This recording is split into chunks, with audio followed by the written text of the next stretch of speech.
was hard, but at the end of the day, I prevailed.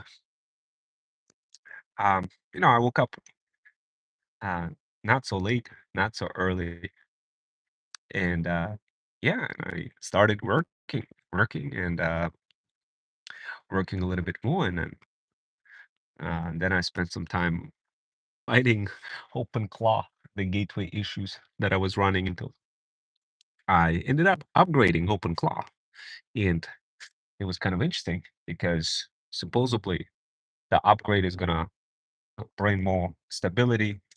And every time I go through the upgrade process, it's like it's like trying to solve a triple murder mystery. That's basically what happens um, when you work with open claw in trying to upgrade it. In heck, or when you try to stabilize your gateway.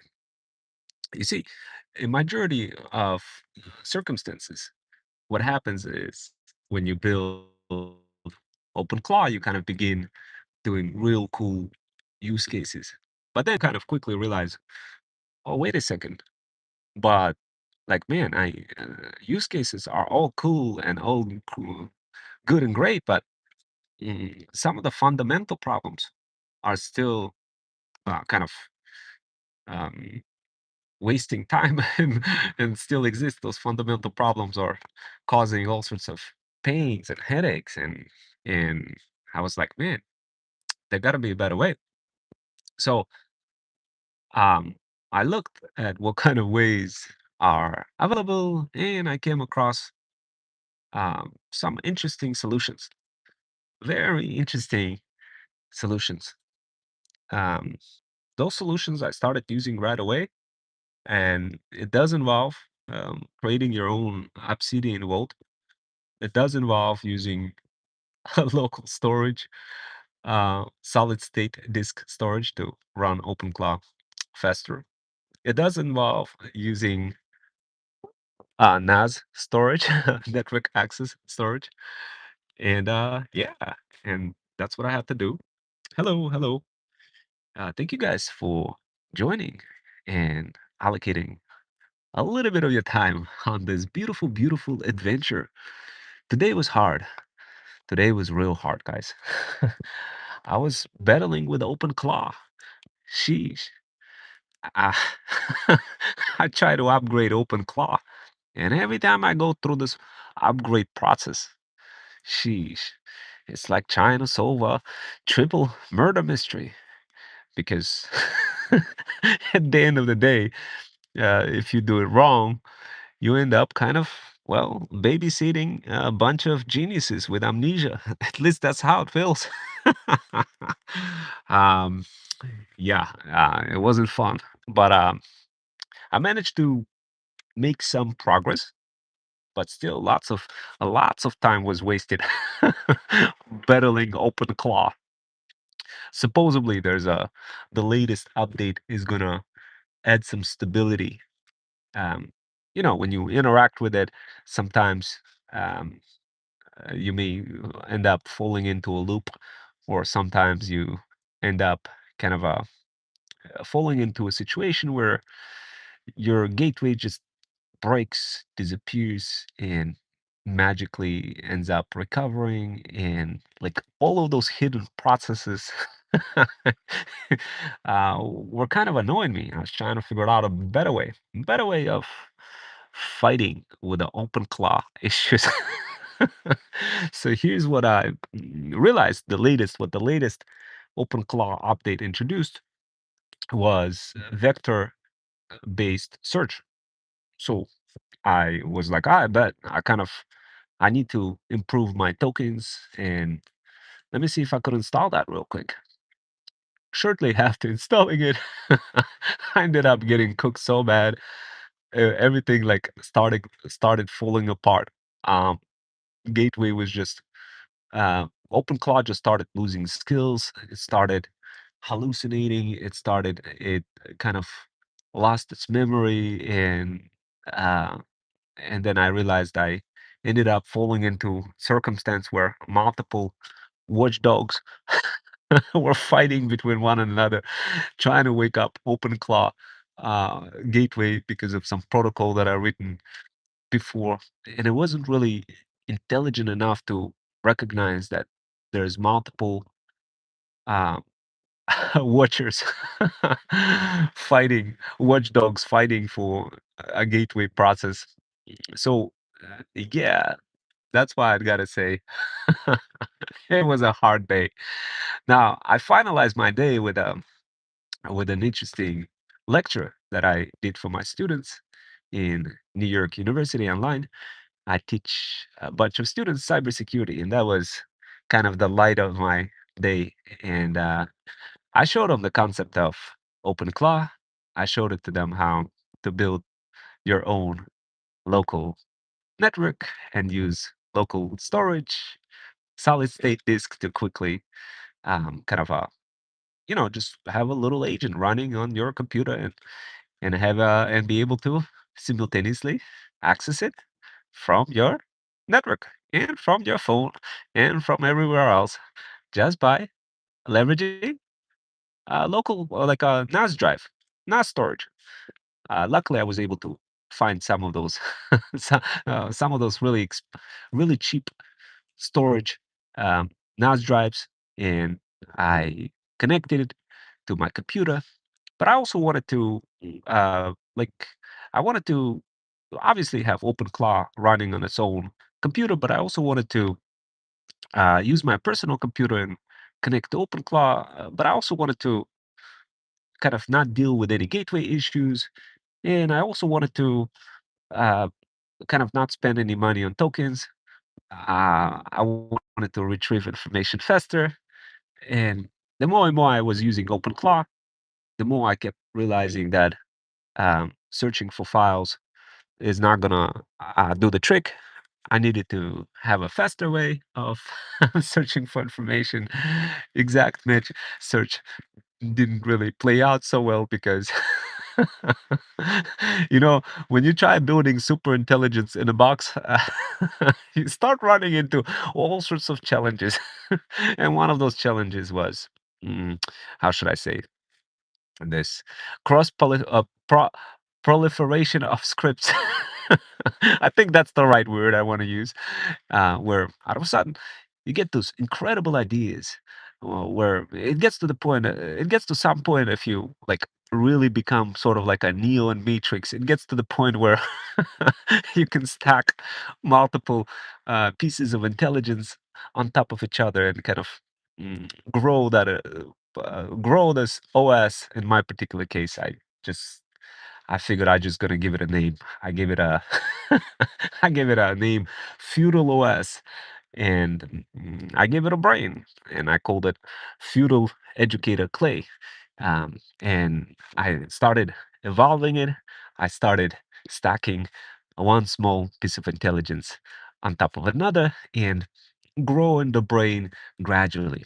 At first, it started out with kind of just talking to it and asking basic questions and saying things like, "Hey, you know what? I kind of, the way I think, the way my brain thinks, it thinks in from top to bottom, from bottom to top, from left to right, from right to left, but it also thinks vertically and diagonally, sort of like when you when you when you take a stick and you just kind of move it, like move the angle in one direction and keep increasing it. That's kind of how my brain thinks, and I told it, I was like, look, I need you to replicate that. The way I think, I need you to replicate that. And at first it started out as like, okay, you know what, I'm gonna it it told me like, okay, I'll do it for you. And I was like, I bet, let me see. And I did this as one task. I told it to run a cron job and to repeat that task multiple times.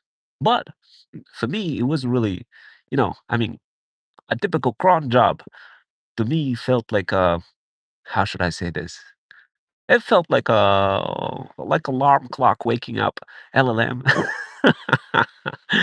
I didn't want that. I wanted something better.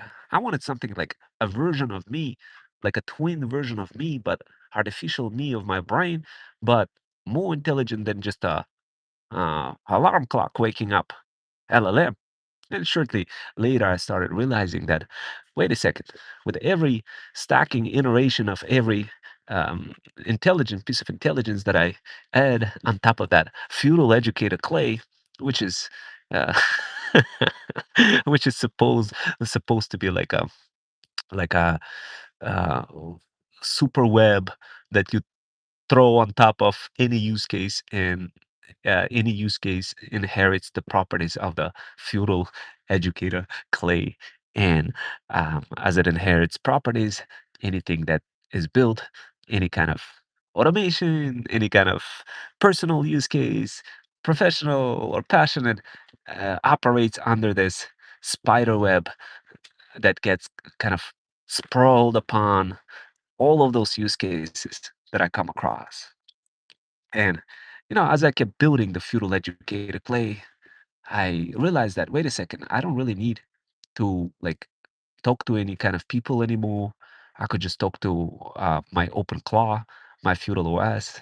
And out of a sudden, I was just like stacking multiple pieces of intelligence without really needing to explain anything to anybody.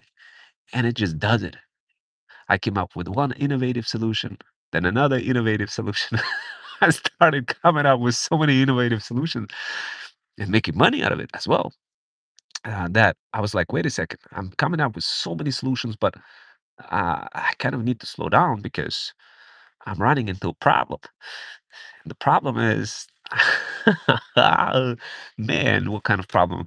The problem of, I don't want to say context route. That's not the problem. I wanted to say a problem of groundification, and the problem of being able to reference the right piece of information in the right time without explicitly referencing the file paths, or like where all those projects sit. I kind of don't want it to think like that anymore. I didn't want it to think in terms of like actual paths, because it became really challenging for me to think like that, because one day I'd be like, I bet today I'm going to be working on my personal endeavors. The next day I'm working on professional endeavors, and sooner or later, all hell breaks loose. Everything gets intermixed together. But this is why, no matter how much you plan, even if you're gonna try to build anything, especially when you're trying to build like super intelligence in a box, you're gonna come into a situation where no matter what you plan will be kind of uh, written over, or kind of jumped over, or inherited, or sub inherited. And as I started thinking deeper, like, wait a second. So no matter what I plan, there's always a better plan, or, another plan that could hover on top of it. I needed a better way of positioning all of my projects in such a way where I don't feel like a process prisoner trying to remember, like, oh, what did I do for this, I don't know, in on March 23rd, for some personal use case of mine that was not supposed to be crossing over with my professional life. It was supposed to be isolated. um, I don't really want it to think like that. I wanted to have standard structure, kind of like a spider web that I can throw on top of any use case, that, and as I build upon any other use case, everything that I built before um, becomes like more and more intelligent, and everything that I build in the future inherits the properties from everything that I already know, uh, uh, that everything that I already built before, that is actually effective. And but I kept asking myself, well, I kind of know how to do this statically, but like when I reference a specific issue and know what the issue is, but like how do I do this dynamically? How do I do this specifically for anything? And as I kept asking those questions, I kept stacking, stacking, and stacking intelligence on top of intelligence on top of intelligence. And Sooner or later, I started getting really, really powerful, extremely powerful, feudal OS that is way stronger than ChatGPT or Opus 4.6, or just way stronger that I that I came across anything remotely near. And I was chasing the uh, the emergent behavior. Um, I would be trying to I would be constantly finding a way for how to make it a display emergent behavior. So this way it feels more like of a human. And I know it sounds bonkers, but as I kept doing it, at first, it all started out with basic cron jobs. Later on, it ended up with modification of sol files, plus adding all sorts of vector-based three-dimensional searches to embed all of my um, file paths and all of my professional and um, private endeavors, and kind of searching through it quickly. It was kind of one thing after another that was leading me to build more intelligent and more intelligent type of box. I first built university in a box, where I kind of realized, wait a second, if I wanted to build a university in a box, I kind of need to clone everybody, clone all the faculty members, and replicate sort of like their brains, but into like this university in a box, but also use feudal educator clay on top of it that that hovers over like a spider web, and that I could just throw on top like a blanket on top of any use case. And as I build, it just inherits the properties, the best properties. But the biggest challenge for me, while using this kind of concept of having this standardized kind of a super intelligence that's sitting on top that feudal educator clay, well, the problem became was apparent. Um, I realized that it was hard for me to like take whatever it is working that is working for me on a static with a static concrete use case and make it dynamic. I needed synthesis. I needed a new way of converting static use cases into synthesized variable sovereign protocols that would be presented to the feudal educated clay that it could apply for any kind of identities, whether it's a personal, professional, or well, passionate. I knew that I needed a clear picture and separation of boundaries. I knew that I needed to find the mutual unisex of reasons that makes it easy for me to um, not have to think about what side hustle am I going to pick next in my uh, personal endeavors, or how I'm going to combine whatever kind of consulting together with my university side hustles. I didn't really wanted to think about that. I wanted to have AI do the thinking for me, and I was able to do precisely that and build the protocols, the sovereign protocols that um, constantly identify the mutual intersex across multiple parts of my identity and identities, in pick and choose based on what makes sense. uh, in order for me to pull this off, I had to create scorings and metrics and recommendations based on complexity, based on grounded grounded table of truth. I tapped into the world of Google to research the grounding research that they're heavily kind of getting into. Microsoft, I think, is a little bit ahead of times compared to Google. I had to tap into both of their research um, papers and studied how groundification works. I did a first test run of building emergent AI um, characteristics of my feudal OS after diving into a set, a hyper verticalized set, um, extrapolated in a vector-based three-dimensional space. But that set is university in a box. I was able to um, recreate activities of faculties and students to build upon groundified mission for university. And, it was like increase the student admission, help out instructors to make sure that they don't falling into trouble of over preparing all the time, and while simultaneously making it possible for them to just prepare all the materials with just one push of a button, have teaching assistants, AI teaching assistants right in front of their fingertips, reducing the overall time for prep and increasing student participation while driving innovation and reducing the probability of getting outgunned by private organizations. All those things like I went ahead and I put in as a groundified criteria. And what I did is I did deep level research across using different models. I use a couple of techniques to make feudal OS extremely intelligent. One of the techniques that I tapped into was, believe it or not, our good old friend Google and NotebookLM. What I did is I used NLM.exe, which is basically like a way for you to interact with NotebookLM through CLI. And there's a lot of CLI converters out there that allow you to convert any site to CLI, especially if they don't support APIs or anything like that.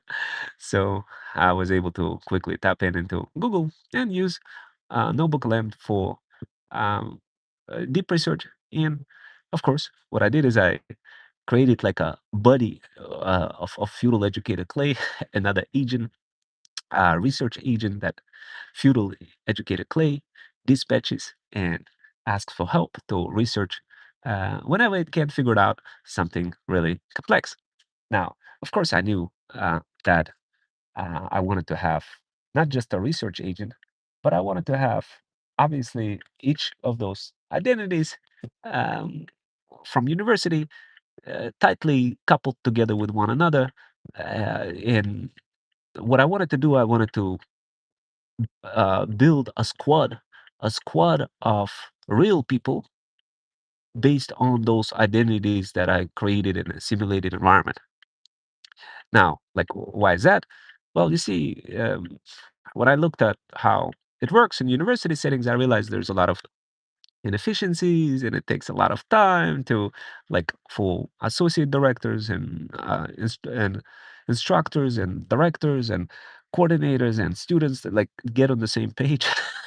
I realized that I could probably save university a lot of money and of course maximize the chances of increasing student participation and et cetera, et cetera, et cetera. But it all kind of trickled down into it all. How should I say this? It it all had to be relevant for a hyper verticalized set where I exist in, where my simulated environment of university in a box exists in tightly coupled set, groundified to groundification table based on that research from Google and from Microsoft that I did. Uh, and I wanted to have a way to create that tightly coupled squad of real people based on the simulated results that I would get from the like actual bots performing as associate directors, that kind of stuff, but not necessarily replacing the jobs of the faculty members, but rather giving them superpowers for every single identity. For for example, for instructor role identity, I knew that I was lazy. I knew that I wanted to. I didn't really want to prepare any quizzes or curriculums or any lesson plans or any labs or anything in that. What I wanted to do, I just wanted to, like, I didn't want to do anything. I just want to go in and teach and make money, and that's it. And so uh, I asked myself, well, how can I do that? What kind of AI assistant can I possibly build for instructor? And as soon as I asked that question, I started utilizing feudal OS and feudal educator clay to sprawl my thought process across multiple high cardinality heterogeneous complexities as I effortlessly navigated from one construct to another. I was in chase for emergent emergent behavior, but no, not the emergent company, but emergent behavior in my use case that I'm chasing. the use case of the university in a box. Now, of course, I think I mentioned to you that as soon as I built that use case, I went ahead and I reused the same use case and built innovative solution for police departments and for multiple police departments, and was able to reuse the same feudal educator clay. Now, here's where it gets really interesting. Some of you will say, well, Rome, like, I don't get it. Like, what is the purpose behind the research? What is the purpose of, like, who are you? Are you a professor? Are you uh, an instructor? Are you why do you do that? I don't get it. And why should I be doing that for myself, for my business? Well, you see, guys, look, I'm not a professor. I'm a former certified math teacher for the state of Connecticut. I'm also a full stack cyber security engineer. And of course, for me, I mean, it sounds pretty cool. I mean, I'm not doing it for anything in specific other than the fact that it's just pretty darn cool. I mean, like, I always wanted to, the problem with me is I always, I always used to build many different solutions, but nobody would listen to me. And I would have incredible ideas, but nobody would listen to me. Well, finally, I found somebody who listens to me. And as soon as I found that somebody, and of course, that somebody is feudal educated clay. And to get to the point of finding somebody to listen took me many trials, triumphs, and tribulations. But I finally was able to get to the point of creating somebody who listens. And for me, this is the most beautiful, beautiful thing. I needed to have those ideas that I have realized, because why would I be spending all that time thinking about it and not realizing them? No, I need this realized. I wanted to solve problems. Now, some of you will say, well, like, but what about the university in the box? What about what exactly, why do you simulate all those people, associate directors, instructors, students? Why? You see, guys, if I don't simulate them, if I don't create tightly coupled squads that operate together and support me as instructor, and I'm doing this on a part-time basis, then I wouldn't be able to do a good job in terms of teaching students and helping them truly landing jobs. And if I feel that way, you know, like, I'm sure maybe some other people feel that way too. But I also see, I see the fact that I see the fact that a lot of people they just want to make money. They don't really kind of they're not really thinking about all those deep level complexities. But for me, it's more than just making money.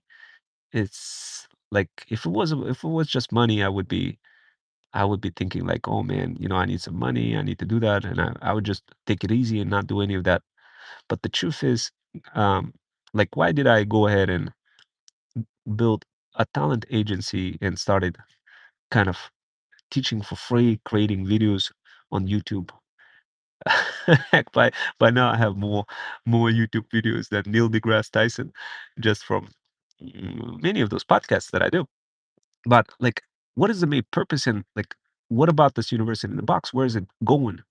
You see, with university in the box, I have many different personas. Those personas, they're think of them as identities. They are interacting with one another, and they're building with one another better education. So this way, learning effectiveness could be increased for students. This way, students can multiply their chances of landing a job. This way, university faculty members have a greater chance of, making good money as well, and in working together, supporting instructors and each other like a squad, a tightly coupled squad in a tribe. In the same way how it's done in enterprise level settings. There's squads, there's tribes, and they're like helping each other, they're working together the same way. Now, not every enterprise company is like that, but the company where I'm at, that's exactly how folks operate. Now, what I was able to do, I was able to take it to the another level. on my consulting part-time endeavor that I do, I was able to, well, believe it or not, take it to a completely different level where I don't even talk to people and just exert my solutions into GitHub repository, and everybody is lined up automatically on cruise control. How bonkers is that? That is something that comes from my identity, that comes from my identity endeavors, and of course, um, like my professional consulting identity endeavor. Now, like, why am I saying all those things, and why is it necessary uh, for me to say all those things? Well, number one, guys, like, obviously, I'm trying to build this system, and obviously, it's listening as well. It's tapping in into my YouTube channel. It understands what's happening. It knows where I'm going with the solution. It synthesizes this information. It thinks, it researches, it builds, and it just makes it super easy for me to not have to talk and explain it, any of the stuff. Because with every YouTube video, it already knows everything. And I spend less time explaining things during the prompts and just spend more time having fun. Now, how does it work? How can you just do that? Well, if you get good, like literally, guys, if you get super good and start finally having AI, have your own OS that literally tells you what to do and how to do it, you're gonna get to the point where um, you will be able to just make money from multiple things and like get double paid, like triple paid, double paid. It will find you opportunities where your expertise from many things that you're doing in life can be double or triple or quadruple accounted for. But like the conceptual realization for how this is even possible will not take place until you have this OS, like feudal OS, that synthesizes your personal, professional, passionate endeavors and prescribes them, weights them, measures them, recommends them, executes them. And of course, I could be talking about many different things. I could be talking about, you know, um, how I do car detailing for my side hustles. I could be talking about how I do consulting, how I do teaching university, how I do Uber Eats, how I take pictures and make money, how I do some odd jobs and manage handyman and we make some money installing air conditioners or doing anything like that with plumbing. I could talk about many of those things. But the truth is, the more and more I talk about that stuff, like the more and more I talk about too many things, the more and more I disconnect from people. It may seem counterintuitive. How is that? I thought more is better. But the truth is, less is more. But to really be able to have this less mentality where less and more, you need to be kind of, you need to be finding highly relevant use cases that would be similar to other people across your professional life, your passionate life, your personal life. But the truth is, in a world of AI, there's infinite amount of kind of different side hustles and everything, and like the more you kind of go across all those different endeavors, the more you disconnect yourself. So, like in a world of AI, it becomes extremely easy to get disconnected from reality and from other people. And in fact, if you go the wrong path, you may end up not making any money at all, but just kind of having that dopamine of building your own second brain. And perhaps for some people, it may be good enough to like really have that fulfillment that you build something challenging. And but for other people, it may be like, no, I actually want some money. And uh, to overcome this kind of problem where you want to make some money, but you also want to be fulfilled. What you need to do, you need to create synthetic feudal educator clay. meaning you need to create your own brain, that artificial brain that creates that synthesis across multiple parts of um, your identities, your personal, professional, passionate, and of course, um, yeah. And that's it for now, guys. I'm gonna get some chicken. Hello, welcome to KFC. How may I help you today? Yeah, can I get a two-piece chicken, and can I get some poppers as well? It's two piece. Yep, two-piece chicken. And what's your side? Uh, coleslaw. Two piece with coleslaw and your drink. Can I get a Mount